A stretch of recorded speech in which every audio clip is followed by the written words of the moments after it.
Hello, welcome to another project breakdown. This one's gonna be Aluminum Man. This is an older project. I don't remember how long ago I released this one, but someone requested a project breakdown, and also I'm thinking about posting the project. So I've been wanting to post projects, like full projects, for a while, but I was a little bit confused about what's the best way to post them. So I guess I'm just gonna freeze everything and then post it. And I hope that's the best way for everyone to use. So let's get right into it. This one is a little bit old. I'm not sure if I'm gonna remember everything that I made, so we'll try to explain it as best as possible. Let's start with the intro, okay? I have a bunch of stuff that's turned off, so we can take a look at that later, but for now, let's start with the basics. So we have the Reese. So this one starts with volume automation, if I'm not wrong. Yeah. So okay, I have OTT here, insane. Just with this.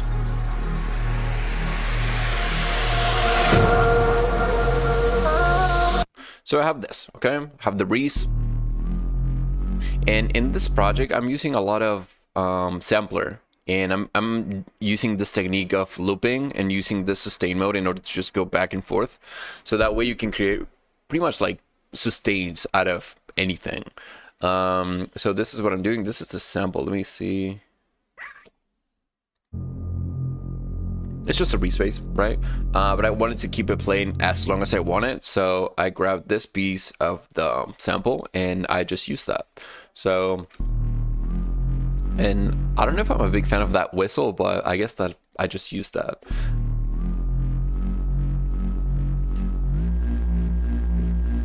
And some amp, dual compressor. Let me see if there's any difference if I turn these off.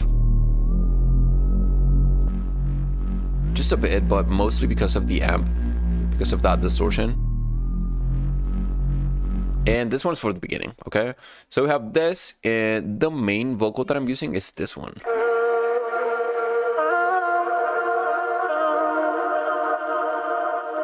And let me see if there's... okay, so this is the original. It's like ambient R&B sort of vocal, I guess. I pitched it down. 6 semitones with complex, so that way it sounds good. And this was my starting point. It's kind of like the main motif of this section.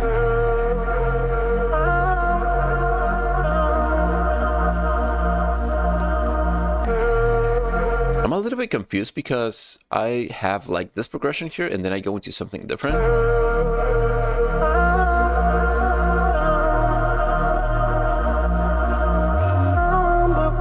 Honestly, I don't even remember why I did that. I usually do like A and A, something like that. I mean, like this, right? I don't usually change the progression that quick, but I don't know. I guess it worked. So that's the main motif, like the main element from that section. And the processing is nothing too crazy, so I don't really care. Let me see if it makes any difference. EQ to remove some low-end frequencies. I probably should have used this one at the end, because if you compress and distort and do all the processing they have, even after this low cut, you're still gonna have some low-end information. Let me check.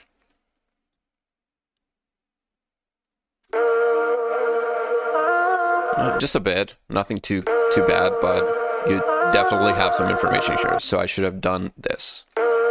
Right, so that's a cool tip. Like sometimes I see a lot of people that do this and think that the low end is clean, but then they have a lot of processing in OTT stuff like that creates a lot of artifacts and frequencies and information. And if you don't do this at the end, you still have a lot of information in the low end. So have this, the Reese, and let me see what else I have. I also have this pad playing from the beginning, so.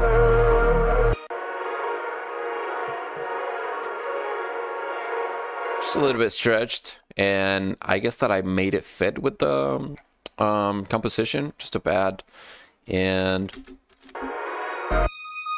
strings. This is pretty key for this part because it creates a lot of contrast because all the elements are pretty like low end or a little bit dark, right?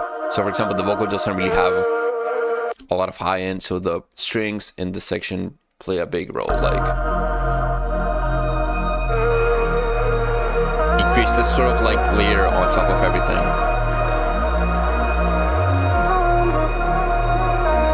Some effects like forest, atmospheres, you know, impacts, classic effects for energy. So you have something like this.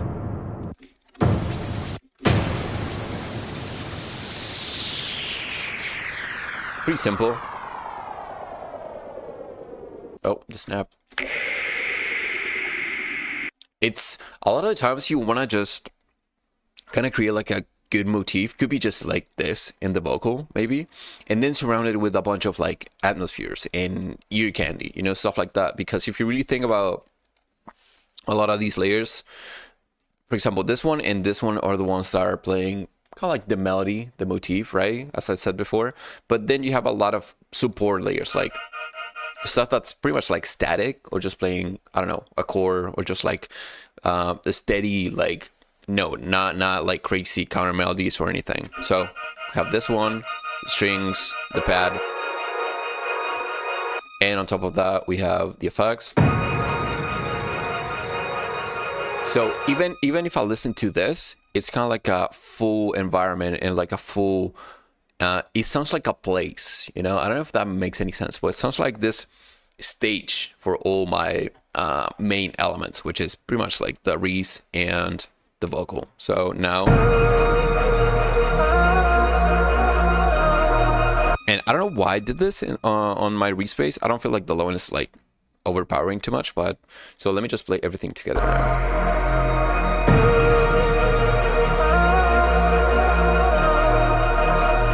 I do have some vocals here,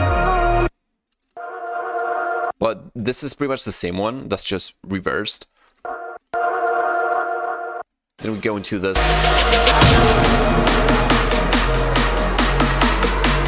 This is off, but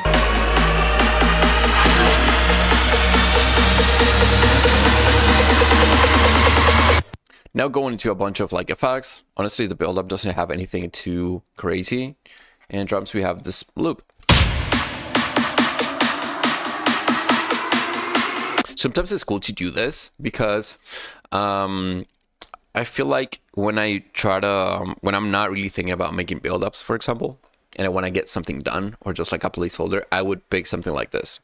And at the end, if it works, it works. Like, it doesn't really mean that I need to just do everything from scratch. Like, I could easily probably try to remake this, but I feel like it makes no sense, because if you can find something that basically does what you want it to do, like in this case I have this snare playing, just going faster, like more energy building up, that's more than enough. Like, I don't really need to just do every single part from scratch like all the time. So, and honestly, I'm kind of lazy with build up, so this is like perfect.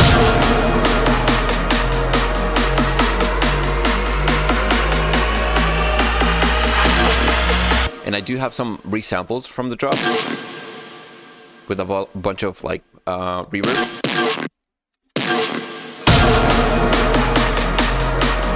But super simple.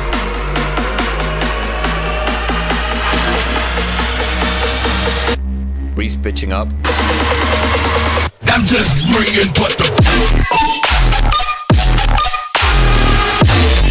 And the drop is kind of crazy, and there's a bunch of stuff in the project, so this is gonna be fun. But let me just go to that vocal, because the vocal is the same one that I use for Watch This. So I wanted to have that sort of like basically use something like an older sample, but I didn't use the same one, so I kind of like flipped it a little bit. So this is basically the same piece of the vocal. I'm just bringing what the. And it's duplicated, because that way I can create this sort of like detune effect. So as you can see, this one is +1 and this one is 0. And sometimes with these samples, you want to just like move them around, make them fit, and make them sit good in this section, just so that way the pre-drop flows well. And sometimes I feel like with pre-drops, a lot of people try to find the perfect sample for this, and maybe they have something like this that maybe it's kind of like good, but it's not really fitting. Most of the time you will have to just make some adjustments and make it like, I don't know, stretch it out, just like move some portions of the vocal, even sometimes like cut it and just move it a little bit. But it's hard to just find something that fits right away. So this one without the processing, I'm just bringing. Wait, I don't really. Okay, I'm using the lo-fi effect inside Glitch 2. I don't never really use it, but it sounds really cool here. It's pretty much like Redux, I guess. This I'm just bringing, removing some muddy frequencies, and then this same one pretty much, but with, you know, different pitch. So that way we get I'm just bringing that sort of effect. And inside the group we have the processing, which is basically distortion. So without this, I'm just bringing and I like to do this saturator into OTT, because OTT is gonna compress no matter what, and saturator before that is basically distorting the input signal, distorting and then compressing, and then this one is playing like a leveling role. So this is making it louder, because OTT is gonna make it pretty quiet. I'm just bringing, and then some blow in removal basically. So I'm just bringing, and behind that we have some fills. Pretty cool. Some weird. I used to use these all the time. That's why I use that. I don't even know where this is from, but I'm just bringing. And that's pretty much it. Like a lot of RY3 sounds, but just for textures. But now let me go to the bass sounds. And then we can take a look at the drums. Or maybe we should do drums first. Let's do that. I mean, at this time, I remember I released my sample pack Treasures 3 at that time. So I was using a lot of samples from that pack. So these are pretty much like all from Treasures 3. Kick, nothing on it. Pretty much like this bump on the EQ, but I don't think it's making a big difference. Then we have the clap. And another one for the transient, I guess. Now, if I had to do something like this, maybe I would do this. Just to have like a cleaner transient, but I guess with claps it doesn't really matter because it's pretty much noise. Oh, but this one is -7, so this is like a pre-shifted clap. Pretty cool. I don't do this that much now. So those are my drums for this section, and I'm pretty sure I'm using the same drums here. So same claps and same kick. And then for the cymbals, let's check it out. Cymatics, hello.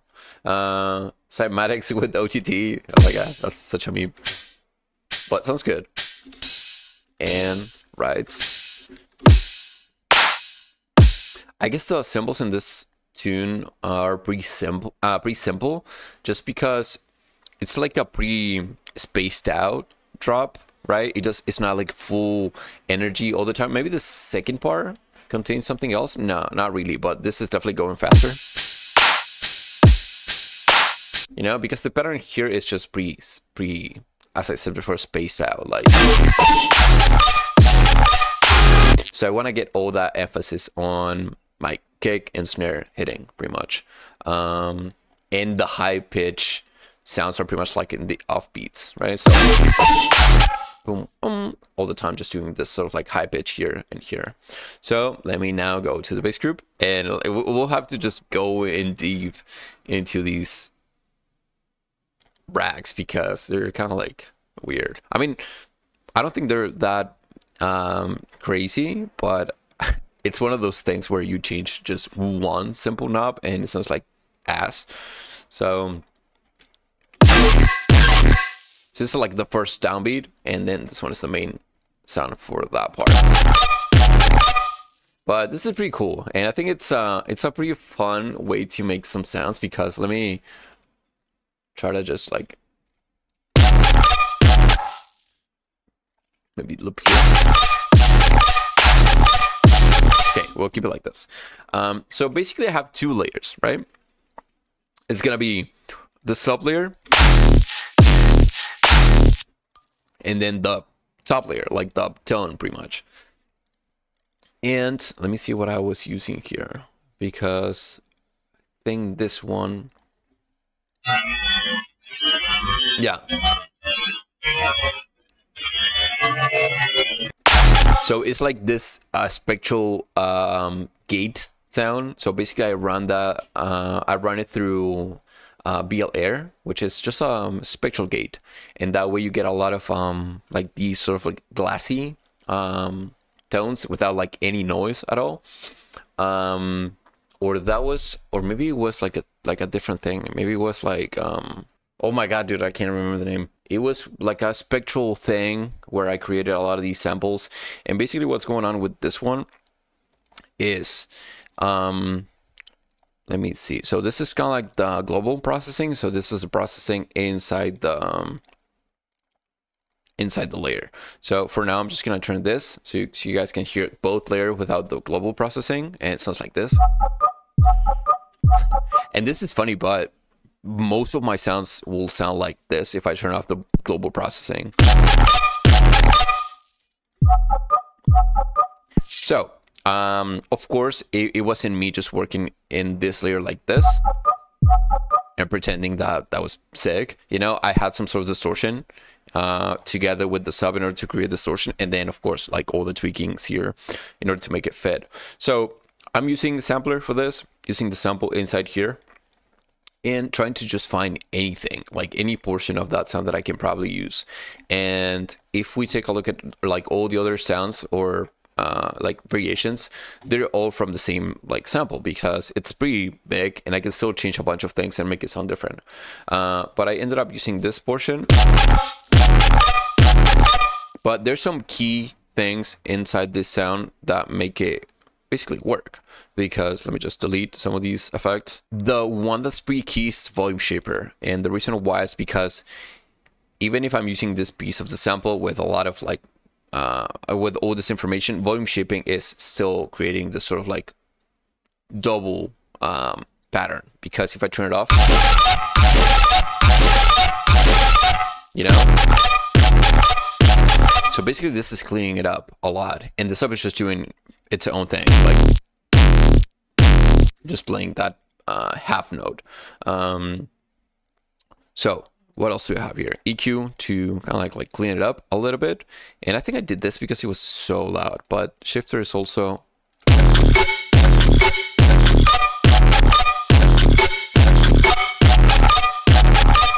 Right? So honestly, at the end, it doesn't really matter what I'm using here, because shifter is like completely changing it. And I'm also filtering a lot of information. So it's a lot of like playing and experimenting with the sound. Honestly, it was pretty much like a sound session, and ended up being a full track at the end. So a little bit of reverb because it was like a pretty big room, or I wanted to emulate like a big room for this sound. Some like EQ, honestly nothing too crazy. But what happens if I...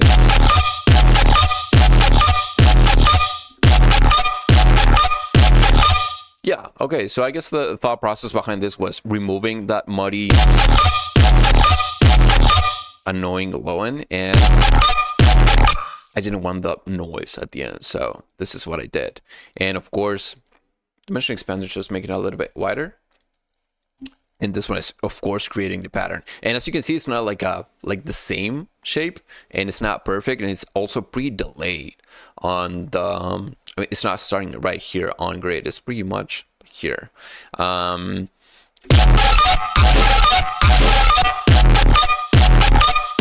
this on top of this movement is what creates that really unique and like cool modulation in the sound, because this is just like moving all over the place. And even if I change it, let's say here,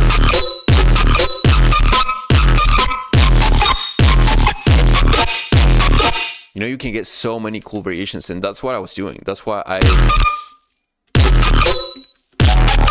I'm using this part, just because it worked. But I'm pretty sure I went through the whole sample just looking for something cool. And that's pretty much the processing in this layer. And in the sub, I'm using not a lot of processing, but I'm using the distortion inside. Wait, I'm not using that. I thought I was using the distortion inside the sampler. I'm pretty sure I did somewhere, but I usually just try to use this distortion inside sampler, which is pretty cool. And if you change it to, let's say, OSR, you can distort, right? But I guess I'm not using that. And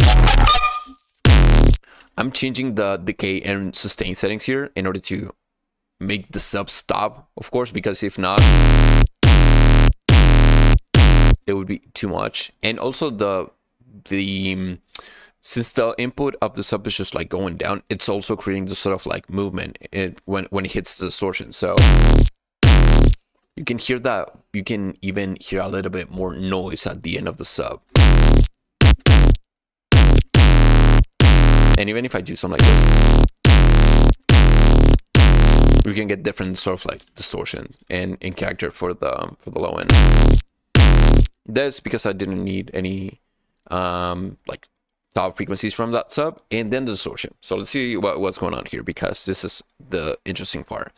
And I think the biggest difference here is because of Stretch 2. So we'll take a look.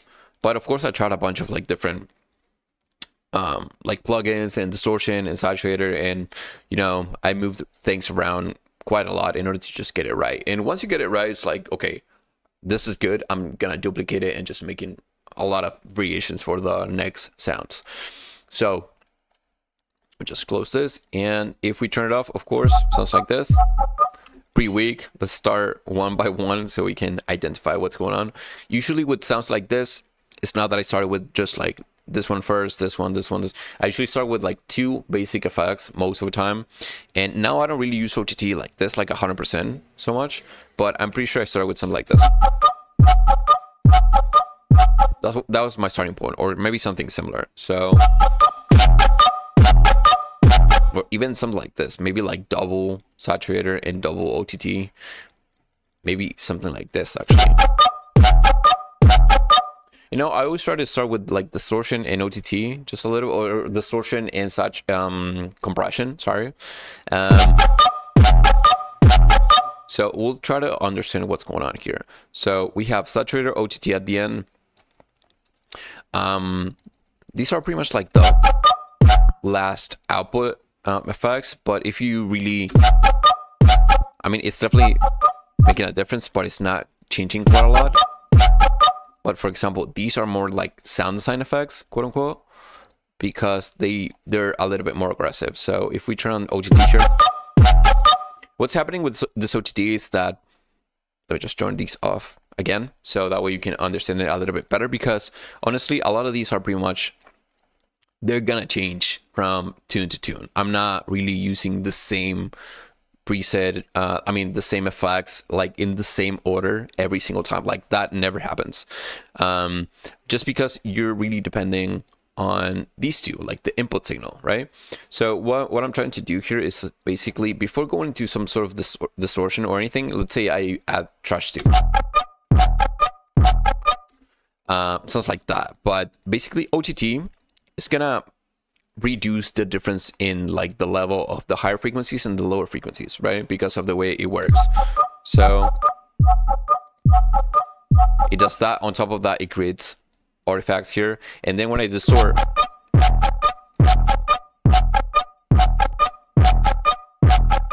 you get a little bit more high end, you get a little bit more crunch out of that. And I do have a lot of distortion, so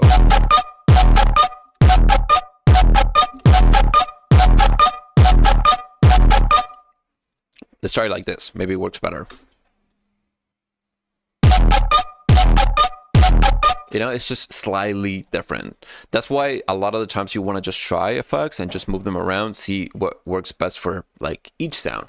And as you can see, I'm also doing this like -11, -7, but that's because in the process of just like getting this rack or this processing working, I had to do a lot of like tweaking and a lot of like changing a lot of little things, like the leveling, the input. Even if I added, let's say, another distortion, maybe I need to just turn this down even more. So a lot of back and forth until I got it right. you know, EQs to maybe reduce some of that high end. Yeah.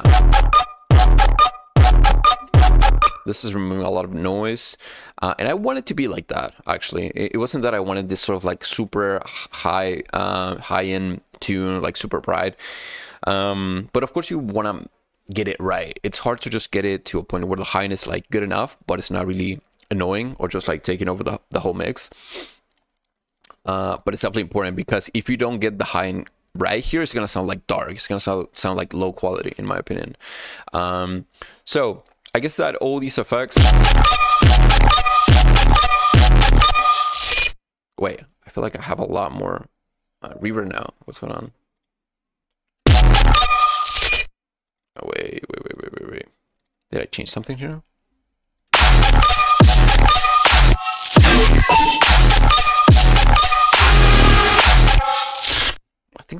I changed something here because it sounds a little bit different. But oh my god, I definitely changed something. But whatever, I'm gonna fix that later. So you have OGT, distortion, a bunch of distortion, and a bunch of compression. Basically, my post-processing will be like that most of the time. Bunch of distortion, a bunch of compression. And I feel like sometimes we also try to just make everything work with just a little bit of processing like this.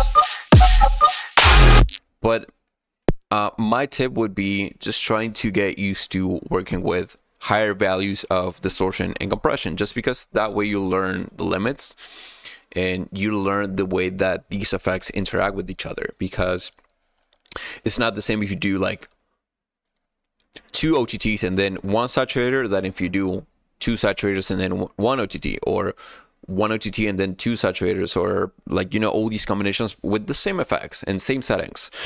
They can sound completely different. Like, for example, if I grab this one that has like +9 drive and I put it after OTT, it's probably going to be pretty loud, just because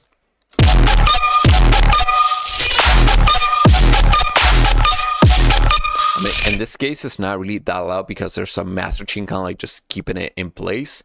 But otherwise, the balance of the sound will change completely. So to sum it up, what we have in this chain of effects is OTT. In order to compress these 2 signals that are coming in from these 2 layers, saturator, trash 2, or distortion plugins, so you can try and you can try any kind of distortion that you want. But this is what I have. I'm using capacity. This one I'm using 2 actually, like stage 1 capacity and Sign Shaper for stage 2. But honestly, most of the time this is me fucking around with like different presets and just like trying to make it sound good. If it sounds good for me, I'm moving on to the next thing. More compression, more distortion, more compression. Like nothing really too hard to understand, but of course it's practice, and you know, you need to take the time in order to just get it right. So that's pretty much like the way that all these sounds work in this tune. So let me just go to this one. You can see that it's pretty much the same rack with the same effects. Yeah, I mean, I forgot to explain this, but it's basically a little bit of a pitch movement for the sub. Makes a big difference. But yeah, this is like exactly the same setup that I have in the other one. Maybe a different position for the sample though. And this is what I have.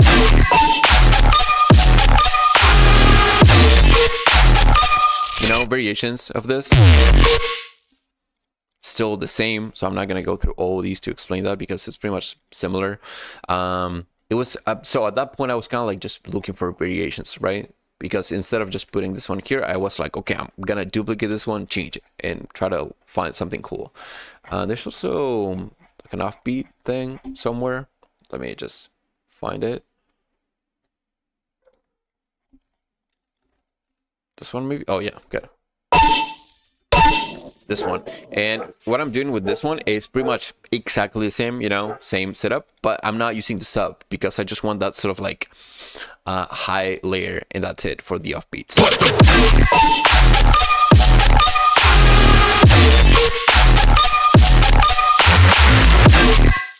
And for the fills, this is cool. I'm using some samples. Breeze from, pretty sure, the same pack, or like one of my packs, I don't remember. And this. And I like to do this combination of like low end layer, for example, the Reese, with something else on top, because if not, it sounds like a little bit empty, in my opinion. Or maybe it could sound a little bit more interesting, basically. So I'm using this. That's honestly, I'm just moving it around and just trying to make it sound good in context, so it sounds like this. And without it, you know, kind of like just falls behind a little bit. So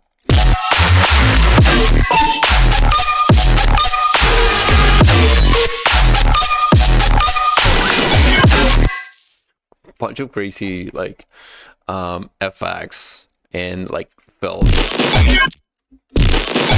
You know, it was just me going insane with all these sounds. And you can see that these are pretty similar. So at this point, I'm just like playing around and just kind of like in the zone of like the project and just taking decisions as I go. And whatever works, I'm just moving, you know? So I have that, some effects. We'll go through the effects in a bit, but crazy sounds. And this one sounds like that because I'm playing like a really low note. That's why it sounds like so destroyed. For the second part, let's see. Same downbeat still, but different main element. Let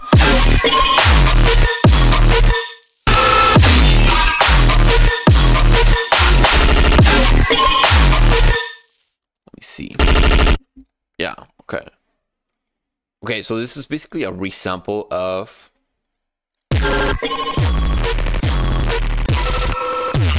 Okay, let me explain. I basically grabbed pretty much the drop and I run it through glitch 2, I'm pretty sure, and then I picked just a little section and just grabbed that portion and made it go super fast with a bunch of distortion, as you can see. And a lot of these small fills are just variations and just like layering, you know.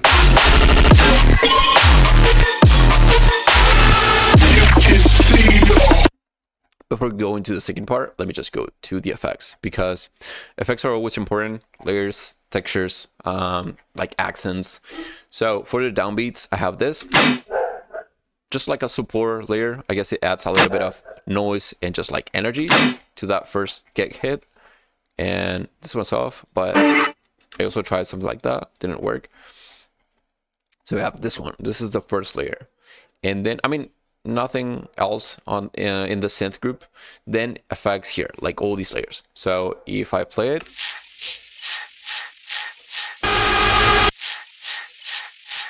pretty simple, but think about this, like the sounds from the bass group are not really carrying a lot of high-end information.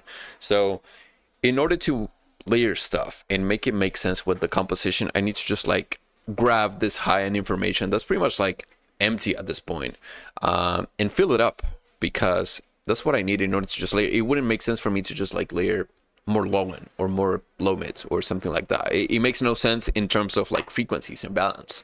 So even if I turn it off, let's see what it sounds like. So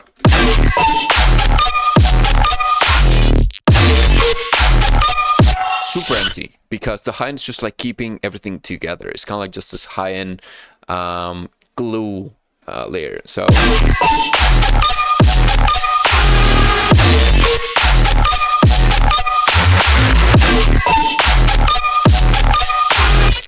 you know, all the energy kind of goes off a lot. So what I have here is a lot of high-end stuff. Like, it doesn't really matter. You can use whatever you want. Some fucked up white noise, I guess. Some textures from one of my packs. And a lot of these that I played before. And I guess that these are playing through the whole first part. And then I have a bunch of like other layers coming in. So that's the first part. And then we go into the second part. So we'll see what's going on. You know, a lot more tonal stuff in this section. Oh, sorry. I also have these reverse sort of atmospheres from Vengeance. You know, some of these. and more textures. So let's play it in context.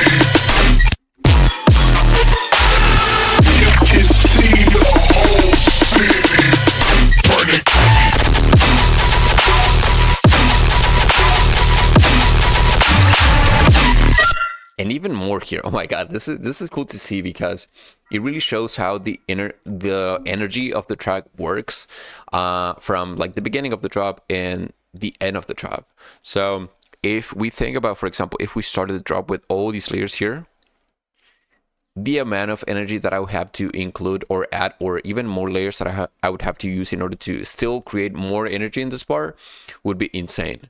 So I guess that's cool because the track starts with like so little energy and like super quiet, kind of like just filter, everything is filtered. But then it goes into, okay, first drop, a lot of like dead space, but then we go into something a little bit faster with like a lot of layers.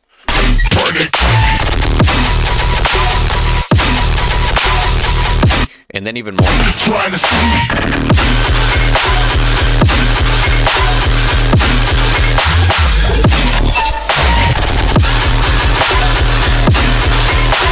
You know, and at this point, all the energy feels super intense just because of the way that the energy is building all the time. Yeah, a lot of layers for that energy. You know, a lot of risers, more of these.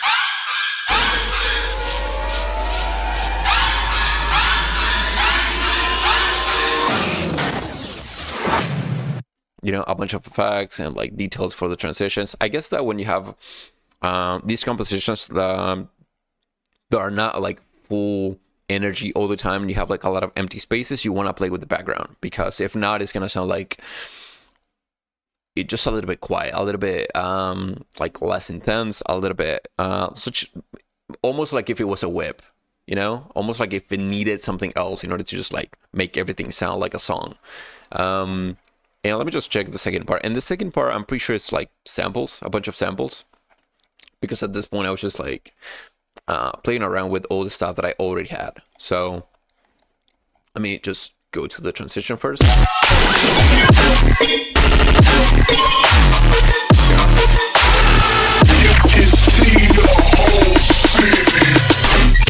And this is just another sample from a different tune. This is Exhibit, I guess. You can see the whole city.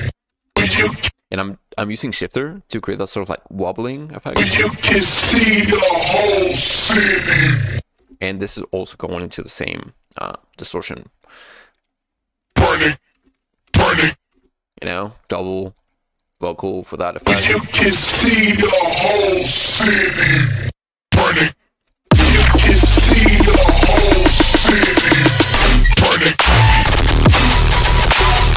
Nice transition here to go into the second part. I guess that one of the resources that I try to use when I'm making like longer drops, and I'm talking about like 32 bar drops, is having like a long transition in between drops. Because if you do drop up to here, for example, and then you start to drop here, it's gonna be a little bit too much for the listener. They won't have any pause in any moment to just like chill, even if it was like for 2 seconds, and like here they're gonna be like okay, I get it, you know, like just please give me some like time to breathe, basically. So this is like a cool little section where you can just cool down for a sec and then go back into like whatever drop or new section they have. That's why, for example, build up. That's why, for example, build up, 16 bar drop, and another build up and another drop is pretty common, because it works. It gives you this sort of like moment to just like chill down for a sec and then prepare for the next part of the drop. But if you do 32, it's just a little bit different. So you basically need to have that section somewhere here. It could be like 2 bars, could be like 4 bars. But if you keep like everything playing like all the energy all the time, it's gonna be a little bit too much. Sub drop, vocal, some effects, and drums.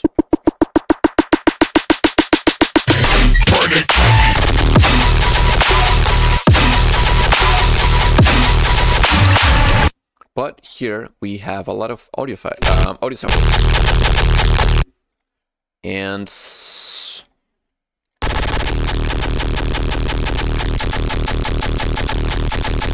pretty sure I was just resampling a bunch of stuff from the same project. But this is pretty simple, but pretty cool. Let me show you. So we have this layer that's pretty much like glowing, like, and just a little bit of noise. But in order to layer something else, or in order to make it sound full, I'm using this thing. And let me see what this is.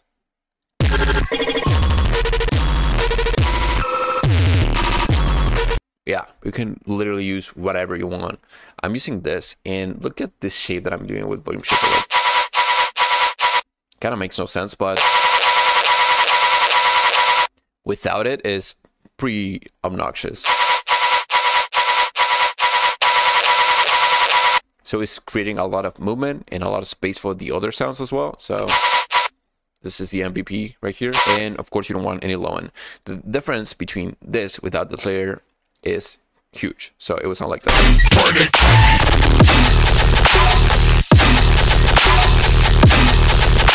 Super empty, but this one carries a lot of energy and a lot of like tone as well. So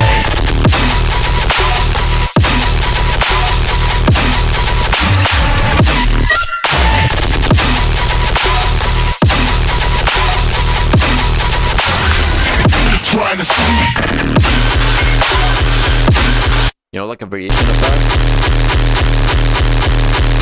But at this point I'm just using samples. Like one thing that I try to do once I have like let's say the first motif or the first idea for the track is kind of like just trying to make everything work around this, because it doesn't really make sense for me to just start another sound design session here in another like completely different thing, because I'm making a song, you know. I want this to be cohesive with the first part. So for me, something that works really well is just resampling a bunch of stuff.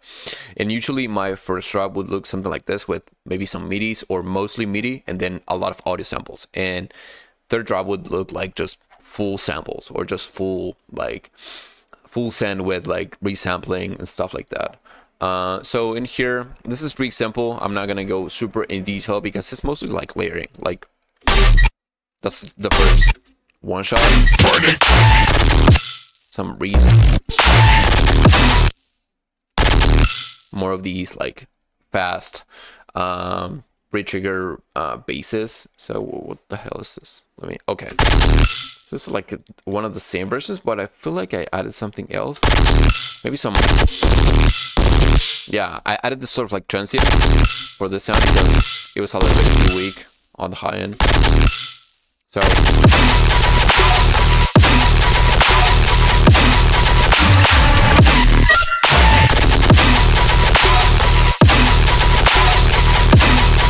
more layering.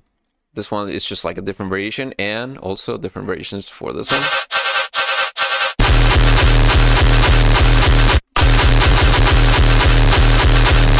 You know, super simple stuff. And we have some accents here. Some of these hits. Let me see. We have that layer, and of course effects are just a little bit more intense. And another one of these for the for the snare. But this one already sounds like that. So it's kind of like cheating, but I made it, so I can use it. Nah, I'm just kidding. Like, use whatever you want to make music. Like, I don't care.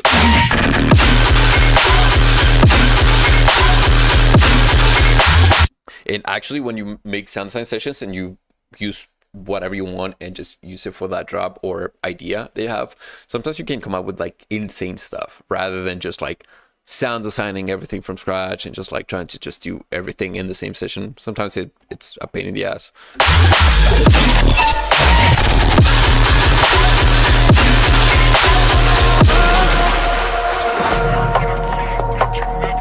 Then we go into this bridge section.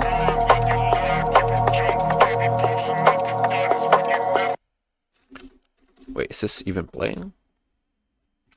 I don't. Wait.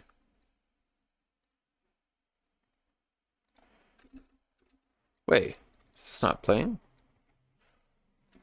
Okay, no, this is not playing. But what is this?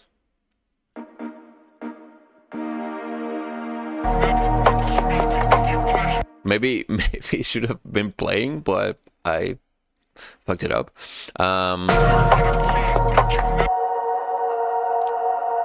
So I have that playing like the main stuff. Well, I don't know if this is from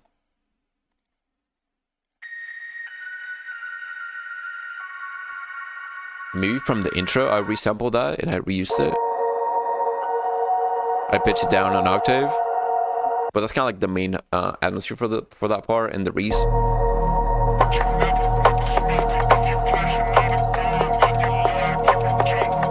Some vocals. I wanted to go for that sort of like funk section because I had no idea what to do.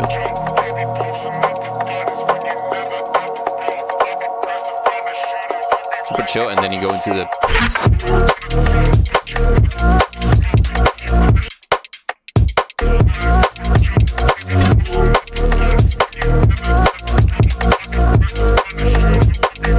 but this section is like super chill, honestly. Like nothing too crazy more than just like the Reese, the first motif that I have, and I'm kind of like just flipping it a little bit. So that's pretty much the intro, literally. And on top of that, I have some of these effects, textures.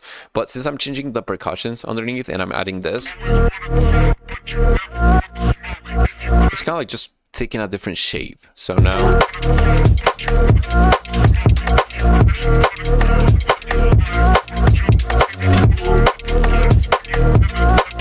some fills for like the turnarounds.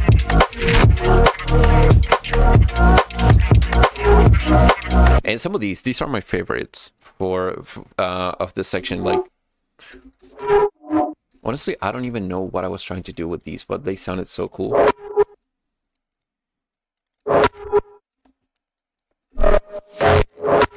I don't know why I was using these, but at the end it worked out pretty well.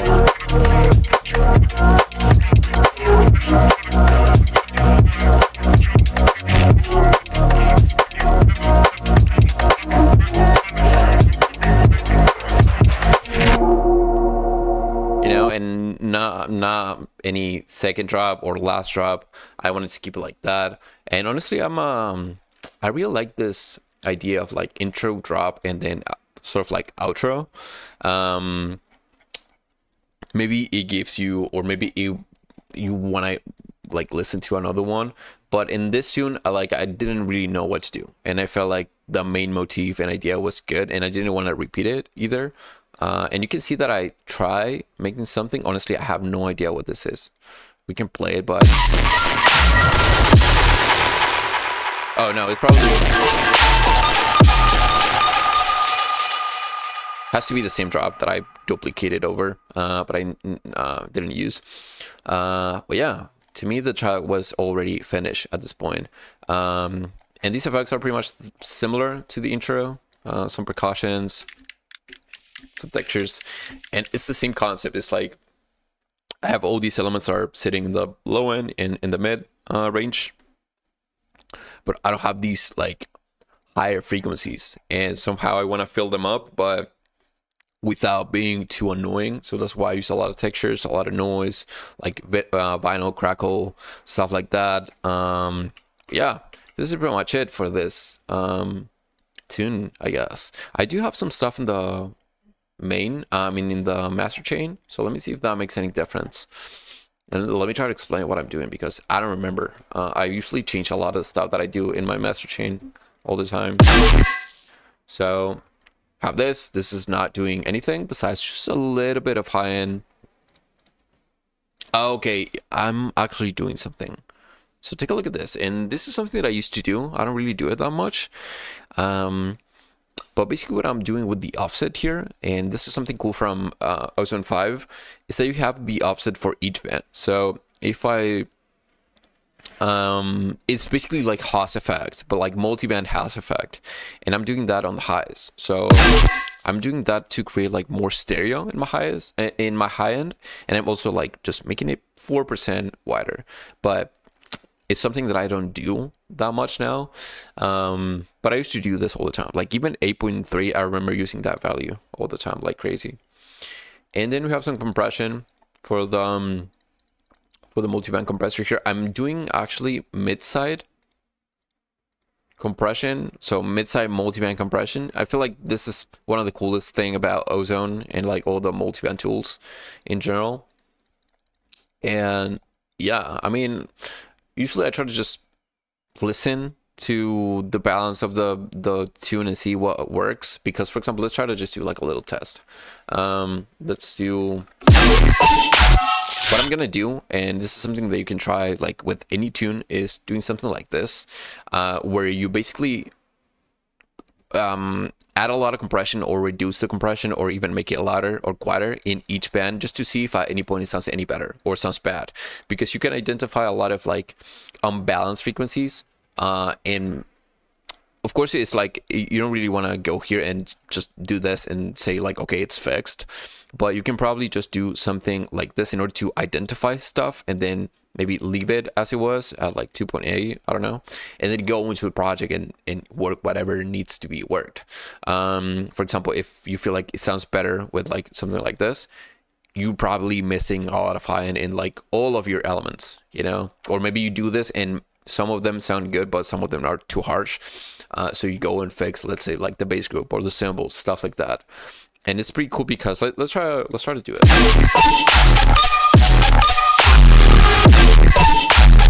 Of course, that's too much, right? And this is what I'm trying to say. But for example, let's say, okay, let's do it like this.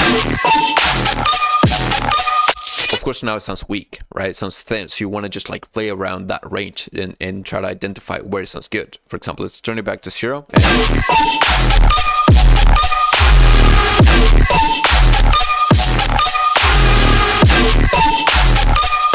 Even at 4.2, even a little bit quieter, sounds good too. So I can even do it or leave it like this. What if I go?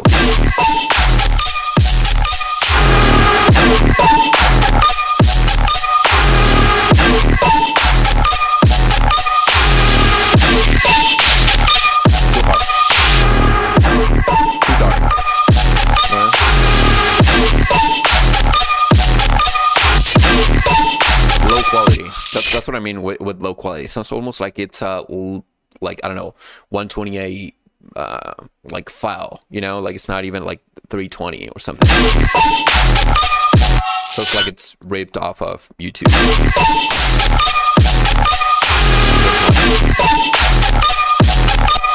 And of course this is mid-side, so I can also do the same with the sides, but it's not gonna change that much. But this is cool to try, or even with the compression, not just like the makeup gain, but it's cool because sometimes you get used to what you're working on, right? You start working on this project and you work on it for 2 weeks, and at the end maybe it sounds good to you because you're already like used to the way it sounds, but you never really check the overall balance. So like a quick double check like this could be cool, or who knows, maybe you like it more like this.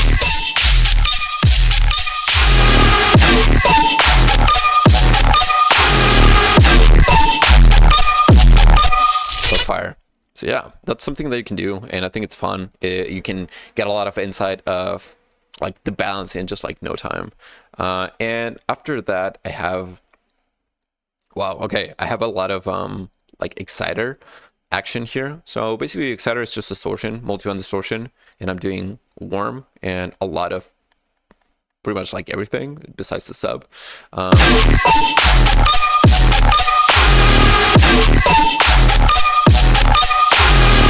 I guess it does make a difference, but it's not that huge, and just a little bit more high end like width. But that's pretty much for the master. Honestly, let me turn it off and see if it makes any big difference. I think it's just gonna be a little bit quieter.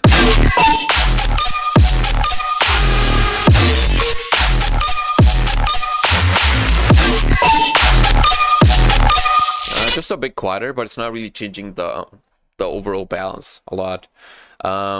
So guys, and the sidechain, super simple. It's just this with the trigger, as you can see.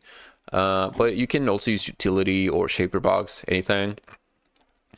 But that's pretty much it. Honestly, this is a pretty chill project. It works really well. Honestly, it's one of my favorites too, just because of the, I don't know, the sound design, the structure. It's just like a different tune that I made. So this project looks like this, but I'm gonna freeze everything up, clean it up, make everything, make sure everything works fine. I'm probably just gonna delete this because it's, or I don't know. But I'm gonna be posting this project here on Patreon so you guys can get it. And I hope you enjoyed. And if you have any other suggestions for these breakdowns or just like projects, let me know, and I'll be posting them soon. So guys, thank you so much for being in the Patreon, and I hope you enjoyed the project breakdown.